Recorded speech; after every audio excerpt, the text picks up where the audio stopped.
और चलिए अब सीधा चलेंगे लखनऊ, जहां पर होमगार्ड्स के स्थापना दिवस कार्यक्रम में सीएम योगी आदित्यनाथ शामिल हुए हैं। वे कहते हैं कि हमारी पहचान मेरे परिवार, मेरी जाति, मेरे क्षेत्र, मेरी भाषा से नहीं, बल्कि हर भारतीय के मन में एक ही भाव आना चाहिए कि हम सभी जन्म से लेकर के अपनी अंतिम यात्रा तक हमारी पहचान केवल एक भारतीय के रूप में होनी चाहिए। और उस भारतीयता की पहचान के लिए, जिसके लिए प्रधानमंत्री मोदी जी ने आजादी के अमृत महोत्सव वर्ष में हर भारतवासी से कहा था कि यूनिफॉर्म धारी फोर्स के प्रति सम्मान का भाव हम सबके मन में होना चाहिए। और वह तभी होगा जब इस प्रकार का प्रदर्शन और इस प्रकार का परिसर हम सब बनाने के लिए प्रतिबद्ध होते हुए दिखाई देंगे, तो हर भारतीय के मन में उस श्रद्धा और सम्मान का भाव भी झलकता हुआ दिखाई देगा।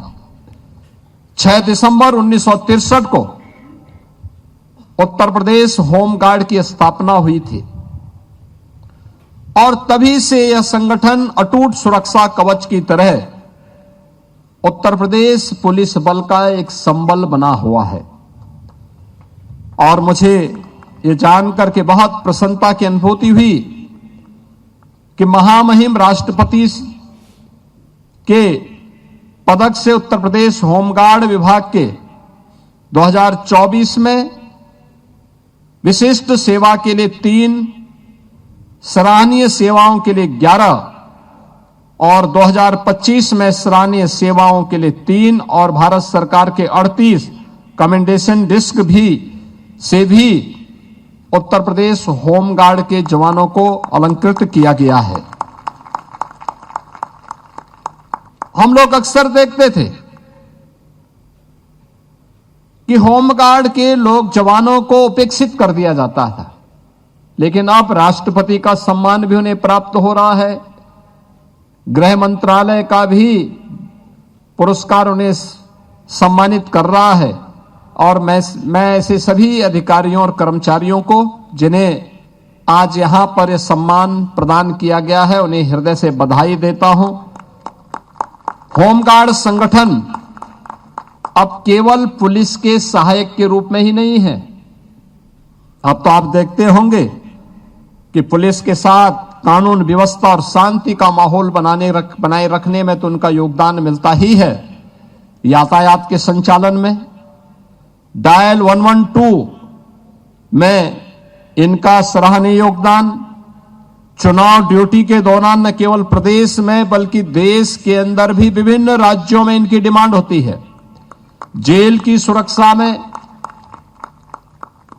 किसी आपदा के नियंत्रण करने में,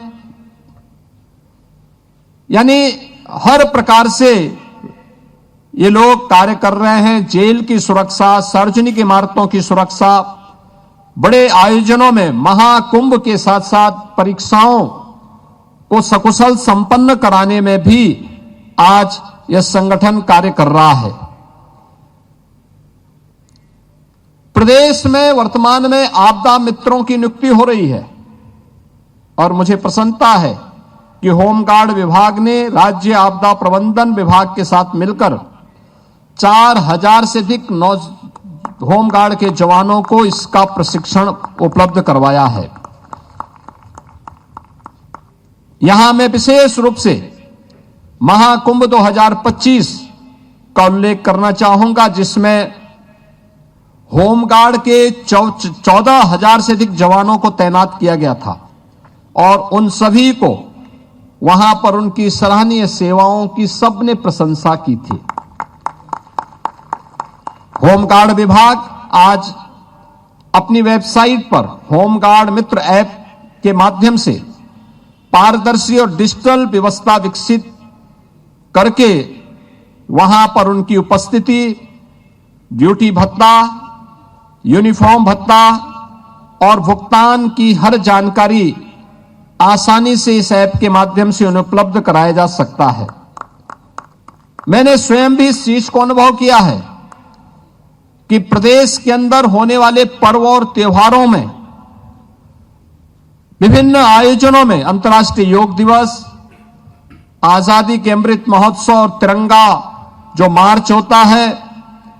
पर्यावरण और जल संरक्षण जैसे राष्ट्रीय और सामाजिक सरोकारों के अभियानों में भी होमगार्ड विभाग अपना अत्यंत महत्वपूर्ण योगदान देता है। होमगार्ड जवानों के उस योगदान को ध्यान में रख करके मुझे याद है जब 2020 में वैश्विक महामारी कोविड आया था, कोविड महामारी के दौरान अन्य राज्यों में फंसे हुए उत्तर प्रदेश के कामगार और श्रमिकों को सकुशल वापस लाने के लिए जब कोई सहायता नहीं मिल पाई, तब मैंने उत्तर प्रदेश परिवहन विभाग के साथ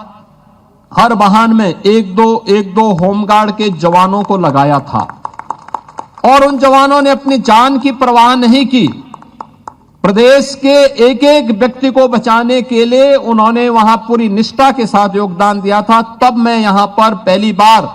होमगार्ड स्थापना दिवस के कार्यक्रम में आया था और तब मैंने उस समय कहा था कि प्रत्येक उस जवान के लिए, जो जवान किन्हीं कारणों से सेवा काल के दौरान बलिदान हो जाता है, उसके परिवार के आश्रित को 5 लाख रुपए की अनुग्रह राशि हम लोग उपलब्ध करवाएंगे और इसके तहत हम लोगों ने 2871 दिवंगत होमगार्ड जवानों के आश्रितों को 143 करोड़ 55 लाख रुपए की अनुग्रह राशि का भुगतान अब तक किया जा चुका है। दैनिक होमगार्ड जवानों की बेहतरी के लिए उनके दैनिक भत्तों और प्रशिक्षण भत्तों में वृद्धि किया गया है और अंतर जनपदीय भत्ते को भी बढ़ा